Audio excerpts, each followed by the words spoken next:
할렐루야, 엘알리오의 최한권 목사가 여러분들에게 인사를 드립니다. 과거에는 우리가 교회를 나가게 되면 성경책을 참으로 구하기 어려웠죠. 그래서 쪽복음이라고 하죠. 마가복음, 마태복음, 요한복음 이렇게 그 장마다 하나씩만 작은 책자로 만들어서 그것도 교회에서 나누어 보았습니다. 그래서 성경을 보고 싶어서 굉장히 마음에 정말 안타까움이 있었습니다. 그러나 지금 보시기 바랍니다. 안 믿는 사람의 가정에도 성경을 가지고 있는 사람이 있고, 믿는 가정이라면 식구마다 한 권 이상의 성경을 비치하고 있습니다. 그런데 쪽복음으로 가정에서 개인적으로 소유해서 성경을 읽지 못했던 60년대, 70년대 교인들은 매일 금요일마다 모여서 구역 예배다, 속회라는 모임을 통해서 일주일 동안 몇 장 읽었습니다. 몇 장 읽었습니다. 그런 모습들을 저는 보고 자랐습니다. 그런데 한 권 이상의 영어 성경, 개혁 성경, 쉬운 성경, 현대인 성경, 공동번역 성경, 무슨 킴제임스 성경, 그렇게 많은 다양한 성경을 가지고도 만족하지 못하는 우리 기독교인들은 지금은 성경을 읽는 것을 보기가 힘듭니다. 세상에서 일반적인 독서량이 줄어드는 것에 비례해서 성경 읽기도 줄어들고 있습니다. 더군다나 이제는 가지고 다니지 아니하고 스마트폰에 성경의 다양한 버전의 성경들이 언제든지 손가락만 돌리면 볼 수 있는데도 다른 것을 보는 데에는 수많은 시간을 하루에 4시간 이상 평균을 보낸다고 하는데, 성경을 읽는 데에는 어떠한 이유에서인지 모르지만 읽지 않습니다. 그것은 바로 영적인 싸움에 지고 있다는 겁니다. 이 땅의 차원이 아니라 저 차원의 영의 세계를 알려주게 기록된 그 계시의 말씀을 읽지 못하도록 하는 어두운 영들에게 여러분이 눌려서 눈을 뜨지 못하고 귀를 닫아버리고 있다는 증거입니다. 그런 사람들에게 아무리 깨달은 말씀을 전해줘도, 아무리 좋은 말씀 낭송해줘도 과연 것이 효과가 있는가 그 말입니다.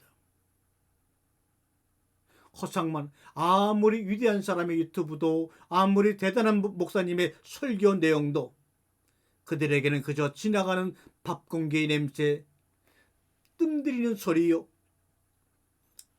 허망하게 지나가는 한 노인의 이야기로밖에 들리지 않을 것입니다.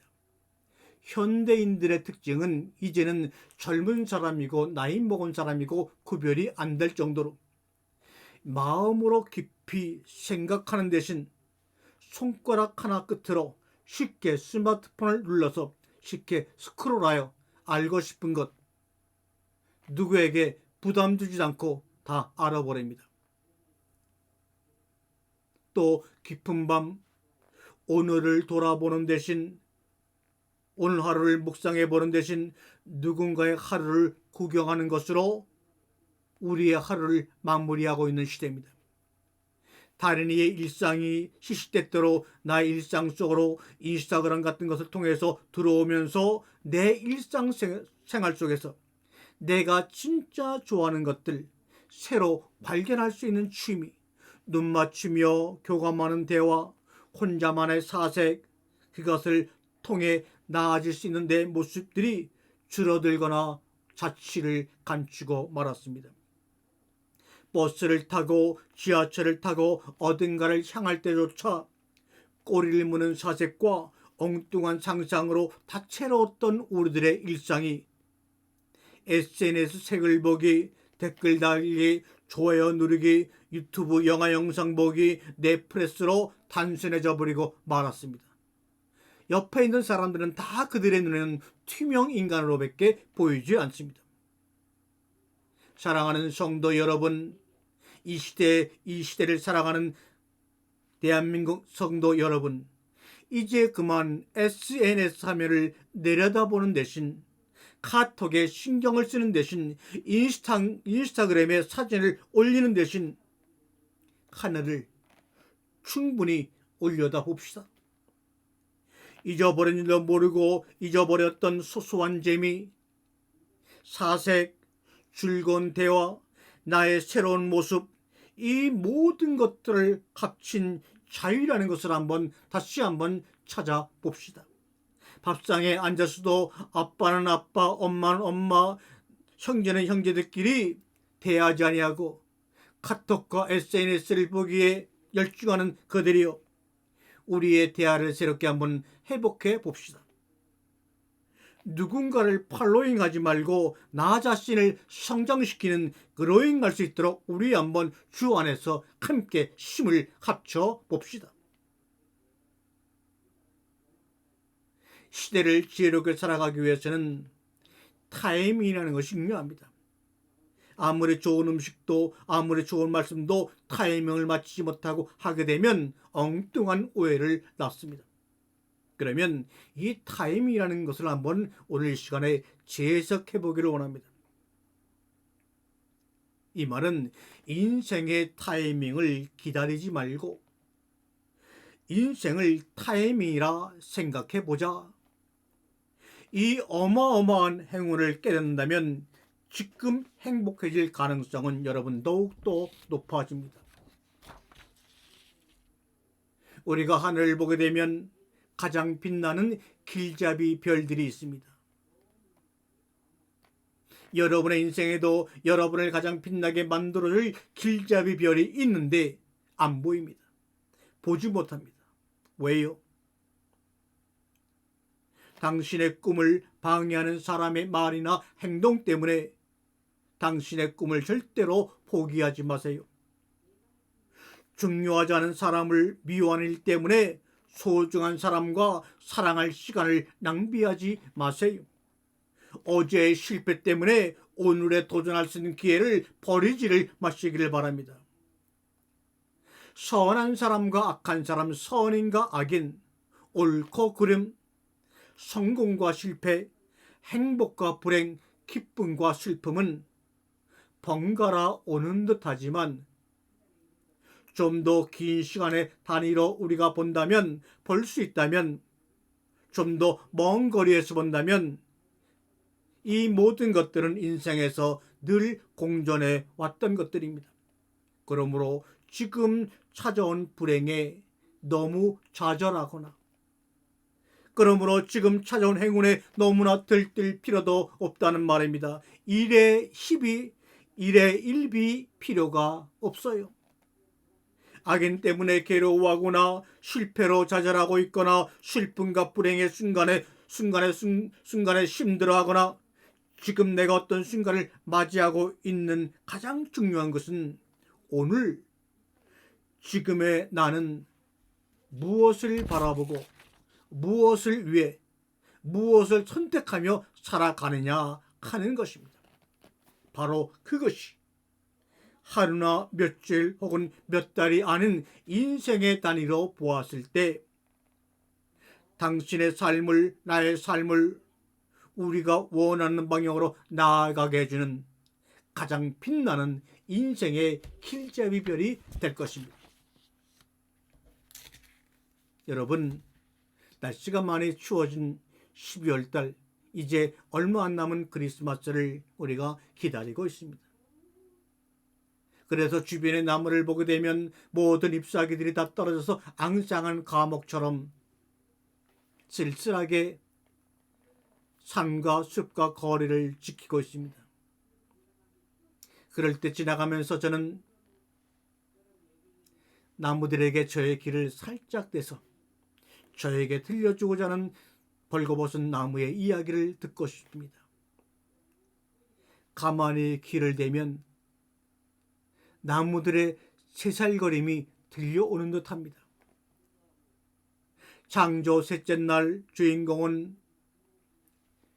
무치요, 나무요, 바다인데 왜 내 생각에만 집중할까? 무치요, 나무요, 바다가 없는 내 생각의 건조함이란 하늘의 해와 달과 별은 넷째 날 사건입니다. 해와 달과 별이 없는 바다, 땅, 나무는 무슨 의미일까? 생각해 봅니다. 나는 나 홀로 이 땅을 살아가고 존재하는 자가 아닙니다. 묻이 있고 흙이 있고 나무가 있고 바다가 있고 하늘에 해와 달과 별이 있기 때문에 그들의 지형 가운데서 화합하여 오늘의 내가 있는 것입니다. 여러분이 있는 것입니다.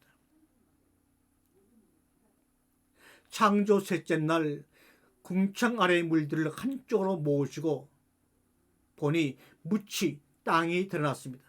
거기 하나님이 나무를 심으셨습니다.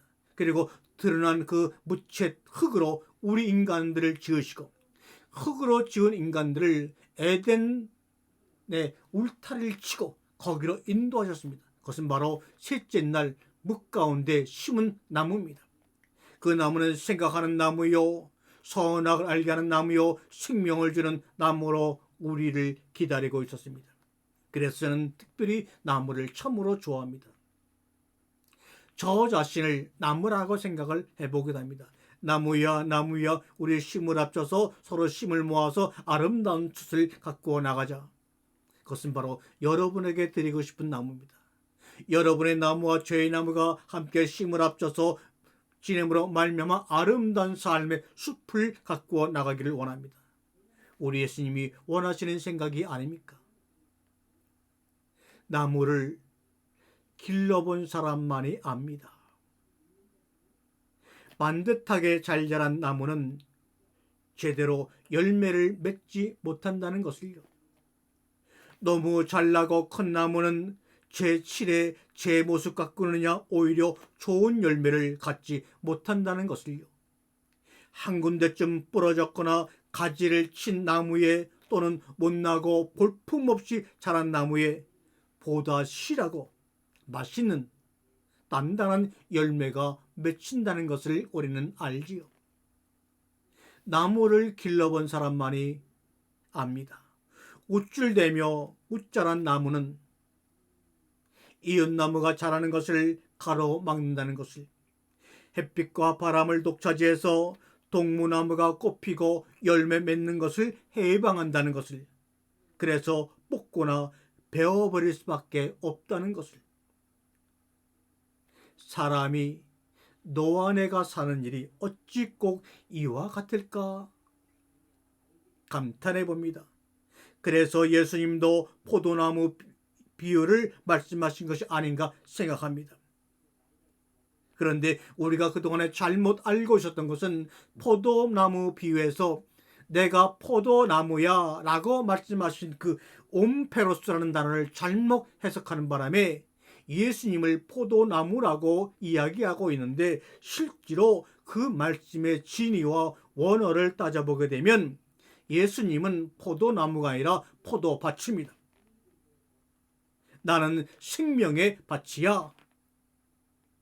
그 생명의 밭 위에 어떤 씨앗이 떨어졌는지 나는 너희들을 통하여 너희들을 생명의 사람으로 존재케 할 거야. 이렇게 말씀하시는 겁니다. 물론 오늘 포도나무의 비유를 예수님이 포도밭이라는 그 정확한 명제를 여러분과 나누기에는 오늘 시간이 없습니다. 그래서 나는 그것 대신 우리가 사랑하는 윤동주 시인의 나무라는 사연으로 된 시를 읽으면서 서로가 아름다운 숲을 만들기를 소망해 봅니다. 나무가 춤을 추면 바람이 불고 나무가 잠잠하면 바람도 자오. 어찌 28살의 젊은 나이에 일본 감옥에서 춥고 단단한 감옥에서 마지막 생을 마친 윤동주 시인의 마음속에는 얼마나 하늘이 충만했으면 나무를 보면서 죽어가는 감옥 속에서 이 어렵지 아름다운 시를 우리에게 남겨주는지. 나무가 춤을 추면 바람이 불고 나무가 잠잠하면 바람이 자고, 성령의 바람, 신바람은 바로 예수 그리스도, 그분이 춤을 춤으로 말미암아 우리의 심령 가운데 들려오는 생명의 소리요 생명의 숨인 것을 알고, 그 예수님 나의 신랑 되신 그 예수님 나의 신부 되신 그분을 만나기를 그리워하는 그리움이 오늘도 내 가슴에 멍이 들고 사랑의 열매로 자라나고 있다오. 아멘.